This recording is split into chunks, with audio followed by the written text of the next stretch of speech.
কিশোরগঞ্জের কটিয়াদী উপজেলার বনগ্রাম ও লোহাজুড়ি ইউনিয়নের বিভিন্ন বাজার ও এলাকায় গণসংযোগ করেছেন কিশোরগঞ্জ জেলা বিএনপির যুগ্ম সাধারণ সম্পাদক ও কিশোরগঞ্জ 2 কটিয়াদী পাকুন্দিয়া আসনের সংসদ সদস্য প্রার্থী অর্থনীতিবিদ শহীদুজ্জামান কাকন।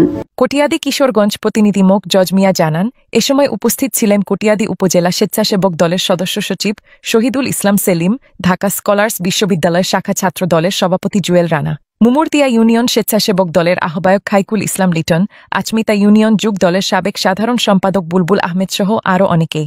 উপজেলা 20টি ইউনিয়ন ইতিমধ্যে সাধারণ জনগণ ঐক্যবদ্ধ হয়ে গেছে। কাকন ভাইকে এবার ধানের শীষ মার্কা এনে দিতে হবে নাকি?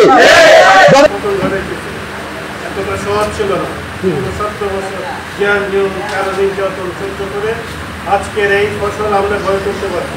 ফসল যদি আগামীতে আমরা রাখতে চাই তাহলে আমাদের ঐক্যবদ্ধভাবে কাজ করতে হবে। আমাদের লক্ষ্য, আমাদের নেতা তারেক রহমানকে ক্ষমতা নষ্ট করে বসাতে হবে।